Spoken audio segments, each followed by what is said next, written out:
අයිබෝන් ඔබ අද දෙරණ සමග එකතු වෙන්නේ අපි විශේෂ වැඩසටහනක් දෙවන එලිසබෙත් මහරජනගේ කලුරිය කිරීම හා සමගාමීව සිදු කරනවා.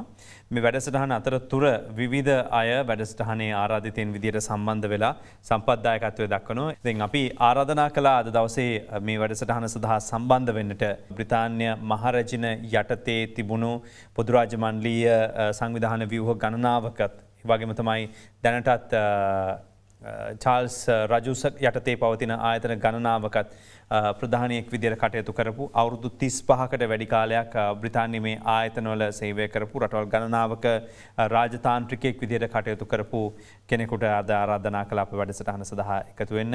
ඔහු බ්‍රිතාන්‍යයේ හිටපු ශ්‍රී ලංකා මහ කොමසාරිස් වෛද්‍ය ක්‍රිස් නෝනිස් මහත්මයා. අයිබෝවන්.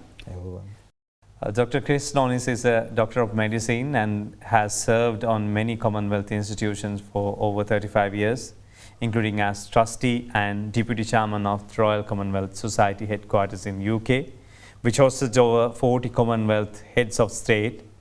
He also served on Her Majesty the Queen Elizabeth Diamond Jubilee Trust, chaired by Sir John Major, former Prime Minister of the UK. You have worked in the Commonwealth for so many years. Long before you became the High Commissioner, what are your thoughts about the Queen? Thank you, Chathra. I think that obviously at a time like this, people are enormously sad worldwide to hear of the passing of Her Majesty Queen Elizabeth II. And I have been enormously privileged to work across several different Commonwealth institutions over the last 35 years. And during that time, I think I've been fortunate to get a sort of personal insight into Her Majesty and her attributes. She's, of course, as you know, the longest reigning monarch of Britain and the second longest reigning monarch worldwide. I think only second to Louis XIV, Louis XIV of France. I think probably her defining characteristic is that she had absolute selfless devotion and duty, and understood her duty towards the people of the United Kingdom and the people of the Commonwealth. And she had a selfless devotion to this.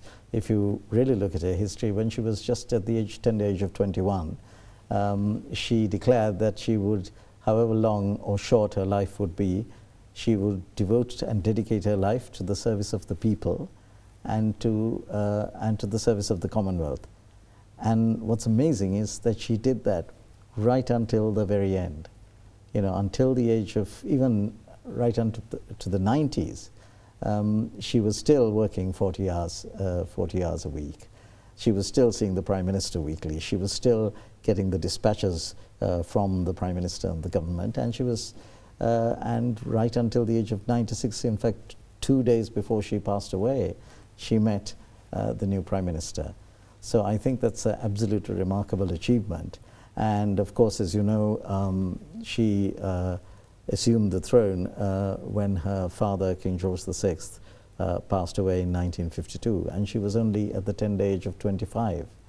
And from then on, she has been an absolutely model monarch. And that is why I think that's probably the greatest hallmark of her. Why do you feel the Queen is so admired as a world leader? Well, I think because throughout her tenure, she transcended politics. She was the model of propriety. And I would say that she was actually the personification of equanimity. She was kind, she was gentle, she was courteous, and she was also caring. You had a world leader who had true empathy. And you saw that. I mean, we felt that every time we met. She didn't mind what level one was at and what background one had. She always made one feel comfortable. So she really transcended politics. And she was also very humble as a person, throughout her life. ඔබ සඳහන් කරන විදිහටම විශේෂයෙන්ම හැමෝත් සමගම කටයුතු කරන ඒ වගේම හරිම කරුණාවන්ත කෙනෙක් විදිහට තමයි ඔබ බ්‍රිතාන්‍යයේ දෙවන එලිසබෙත් මහරජන හඳුන්වා දෙන්නේ. ඒ විශේෂයෙන්ම මේ හඳුන්වා දීම සමහර ලාවට අපිට තරම් එය දැනෙන්නේ නැහැ. නමුත් ප්‍රධාන රජ පවුල සමග සහ මේ ආයතන සමග වැඩ කරපු කෙනෙක් විදියට වෛද්‍ය ක්‍රිස්ටෝනිස් මහත්මයාට මේක ගොඩක් දැනෙනවා ඇති. මම හිතන්නේ ඔබේ එක්ස්පීරියන්ස් එක මේ පවුල පිළිබඳව සහ කිරීටය පිළිබඳව තියෙන දැක්ම ඔබ මේසේ ඉදිරිපත් කරන්නේ. මට මේකත් එක්ක මහන්න තියෙන තවත් ප්‍රශ්න කිහිපයක් තිබෙනවා. විශේෂයෙන්ම ගත්තොත් from where did she get her strength and courage to carry on for over 70 years? Well, when her father died, King George VI, when he died in 52, she was only 25. And this huge responsibility was thrust on her, not only for the United Kingdom, for the entire Commonwealth. But throughout her life, she was also very spiritual. And that comes across in lots of the Christmas messages. So she always said that she looked upwards towards God and outwards towards her people. So she felt her duty all the time was to serve her people, but I think she got her courage and strength from God. She also got it, of course, and the support of her family around her, her husband, the Duke of Edinburgh, and her children. But she always remained very spiritual. And in fact, if you look at some of her Christmas messages, I think one of them, you know, she looks at the life of Jesus and she also speaks about how even in the face of adversity, you know, we should be generous. We should still think and help others despite the fact that we may be having a very hard time. And the real source of happiness is in giving rather than taking, in sharing. And I think that's really a very salutary lesson for all of us as well. And I think that was the source of her courage and strength. ඇයි තමත්ම ධෛර්යවන්ත වගේම හොඳ ආත්ම ශක්තියක් තිබුණු කාන්තාවක් කියන එක සඳහන් කරනවා වෛද්‍ය ක්‍රිස්ටෝනිස් මහත්මයා. ඒ වගේම ඉතාමත්ම අපහසුතාවන් තියෙන අවස්ථාවලදී පවා ඇය දන් දෙන්න කැමති කෙනෙක් ගන්න උත්සාහ කරපු කෙනෙකුට වඩා ඇය සතුව තිබුණු ඒ ගුණාංගත් එක්ක ඇයට මෙතරම් ගමනක් එන්නට පුළුවන් වූ බව ඔහු සඳහන් කරනවා. With your long experience in Commonwealth activities in UK, what is your view of the Queen's relationship with Sri Lanka? Well, she's always, every time I've had the privilege of meeting her throughout the whole 35 or so years when I've worked with different Commonwealth institutions, she's always spoken very fondly about Sri Lanka. As you know, Sri Lanka, I mean the modern Commonwealth, was really born from the London Declaration of 1949. And in that declaration, Sri Lanka was one of the few countries, 8 countries within it. You know, there was, of course, the United Kingdom, Canada, Australia, New Zealand, South Africa, Pakistan, Sri Lanka and India. And we were, apart from New Zealand, the next smallest country in this entire London Declaration. And only a few years later, she became the Queen. But so she assumed the throne in 1952. She had the coronation in 1953. And just 5 months after that, she came to Sri Lanka and visited Sri Lanka. And she always talks about her first visit in 1954. When she was welcomed with open arms in Sri Lanka, and she subsequently visited in 1981. So whenever I've had the opportunity to meet her and interact with her, she has spoken so fondly about those times. And of course, Prince Charles, who now King Charles III, has also represented Her Majesty on several occasions, and most recently for the Commonwealth of Government meeting in Sri Lanka in 2013. And he also really endeared himself to the whole population of Sri Lanka. මම හිතන්නේ විශේෂයෙන්ම මේකේ වැදගත්ම කාරණයක් තිබුණා ඒ තමයි 1949 London declaration එකේ අපි ප්‍රධාන රටවල් 8න් එකක් විදිහට ඉන්නවා. වගේම නවසීලන්තයට පස්සේ ඉන්න රට අපිට තරම් පිළිගැනීමක් තිබෙනවා. අද රටවල් 54ක් ගැන කතා කළත් නමුත් අපි ඉතිහාසයේ ඉඳලම මේ පොදු රාජ්‍ය මණ්ඩලයත් එක්ක බොහොම ළඟින් වැඩ කරපු පිරිසක් කියන එකත්. ඒ වගේම 1954 අවුරුද්දේදී අය රාජ්‍යත්වයට පත්වීමෙන් අනතුරුව කිරීටය ලබා ගැනීමෙන් අනතුරුව මාස 5ක් වගේ කෙටි කාලයක් තුලදී ලංකාවට පැමිණෙනවා. එය ගැන හැම විටම අය ලංකාව සමග තිබුණු බැඳීම කතා කරනවා. ඒ වගේම 1981 වර්ෂයේදීත් අය යලිත් වතාවක් ලංකාවට පැමිණියා. ඒ වගේම වත්මන් රජු චාල්ස් කුමරු එහෙම නැත්නම් චාල්ස් රජු ලංකාව ගැන බොහොම හැමතිස්සෙම ආඩම්බරෙන් කතා කරන කෙනෙක් කියන එකත් සඳහන් කරනවා. ඒකම you have also worked with King Charles when he was Prince Charles. Now, do you feel he will carry on the Queen's legacy or the Queen's work? Yes, well, of course, I've also had the privilege of interacting many, many times with Prince Charles, now King Charles III. And what's very interesting, obviously, at a time like this, he must be undergoing a lot of sadness, a lot of sorrow during this time. And in fact, the Queen herself, after the Duke passed away, said, grief is the price we pay for love. So when we love each other tremendously, then also we suffer enormously when they go away. And I'm sure King Charles must be feeling that tremendously at the moment. I mean, we all feel that when someone, a loved one, passes away. But I have enormous faith in the fact that I think Prince Charles will be an absolutely splendid King of England, because he has always, throughout his life, as you know, he has been involved with so many different charities. And most of those charities have such synergy with Commonwealth initiatives.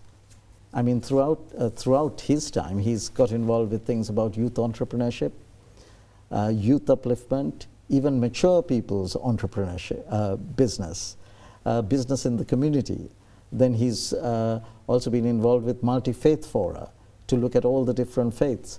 He's passionate about the environment and has spoken widely and written widely about the environment and environmental sustainability. So I think Prince Charles is, and a lot of his charities have focused on assisting people who really are marginalized, communities that really need help, who are underfunded, and therefore he's really looked also at initiatives which can create sustainable impact, because I think his passion has been the long-term impact and long-term upliftment of societies, and this is very much in resonance with what the Commonwealth is all about. I mean, we have a huge group of countries, some very large, with a very large per capita income, high GDP, and some very small, and some even struggling. And so I think the whole beauty of the Commonwealth is that we have this multicultural diversity and a wonderful network, but of hugely varying scale. And all these initiatives are very important. So I think what he has done throughout his philanthropic activities is very much in keeping with a lot of the Commonwealth imperatives. That's why you interested in Commonwealth activities as well.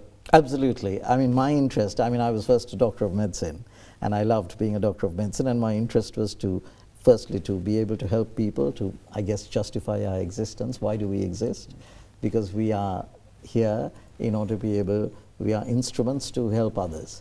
And that's what made me interested, actually, now that you mention it, with Commonwealth initiatives as well, to be able to see how we can uplift people, how we can see who are the marginalized. And King Charles, even some of his initiatives very strongly look at helping the differently abled, women's empowerment, education, and all these kind of initiatives, but looking at leaving a lasting impact. So I think with all this vast experience that he has, and also across, he's attended CHOGMs, he's visited over maybe 45 of the Commonwealth countries, he's attended Commonwealth Games, he's attended many Independence Day celebrations, and he's also really been very passionate, as I say, about sustainable impact. And he himself has commented that the beauty of the Commonwealth is the diversity, that we are all different. And that is the strength of the Commonwealth. That is actually also the strength even of our country, Sri Lanka. මම හිතන්නේ වැදගත්ම කාරණයක් එක තමයි මේ Charles රජුගේ තිබෙන දැක්ම පිළිබඳව කරන ප්‍රකාශ එකක් තමයි විවිධත්වය තමයි විචිත්‍රත්වය විදිහට ඔහු විශ්වාස කරන්නේ විශේෂයෙන්ම ජාතීන් 50කට වැඩි ප්‍රමාණයක් එකට එකතු වෙලා වැඩ කරන්න පුළුවන් තැනක් හදනවා කියන එක වැදගත් වෙනවා. ඒකයි පොදු රාජ්‍ය මණ්ඩලයේ ව්‍යුහය තුල තියෙන ඉතාමත්ම තීරණාත්මක සාධකය වන්නේ. ඒ වගේම තමයි විශේෂයෙන්ම තිරසර සංවර්ධනය, ඒ කාන්තාවන්ගේ තත්ත්වයන් වැඩි දියුණු කිරීම, ඒ වගේම තරුණයන් නගා සිටීම සඳහා කටයුතු කිරීම, විශේෂයෙන්ම අවශ්‍ය කරන පුද්ගලයන්ට ඒ දරිද්‍රතා මට්ටමෙන් වශයෙන් පහළ ඉන්න පුද්ගලයන් ඉහළට ඔසවා තැබීම සඳහා ගන්නා වූ ක්‍රියාමාර්ග පිළිබඳව තමයි ඔහුගේ වැඩි උනන්දුවක් දක්වන්නේ කියලා වෛද්‍ය ක්‍රිස්ටෝනිස් මහත්මයා සඳහන් කරනවා. ඉතින් බොහොම ස්තුතියි අපිත් එක්ක මේ වැඩසටහන සමග එකතු වුණාට. අපි විශේෂ වැඩසටහනක් විදිහට මේක ඉදිරිපත් කරන්නේ ඇත්තටම බොහොම ලස්සන වාර්තා වැඩසටහනක් විදිහට ඉදිරිපත් කරන්නේ. අතරතුරක ඉච්ඡ සංවාදයක් තමයි අපි මේ විදිහට ඔබට ගෙන එන්න බලාපොරොත්තු වෙන්නේ. අපිත් සමග සම්බන්ධ වුණේ පොදු රාජ්‍ය මණ්ඩලීය ආයතන ගණනාවක ප්‍රධානයක් විදිහට ආයතන ගණනාවක ප්‍රධාන සමාජිකයෙක් විදිහට අවුරුදු 35කට වැඩි කාලයක් තිස්සේ බ්‍රිතාන්‍යයේ රජපෞල සමග වගේම මේ ආයතන සමග වැඩ කරපු කෙනෙක් විදිහට වෛද්‍ය ක්‍රිස්ටෝනිස් මහත්මයා බොහොම ස්තුතියි සම්බන්ධ වුණාට වැඩසටහන. Thank you very much අපිත් සමග සම්බන්ධ වුණාට. Thank you.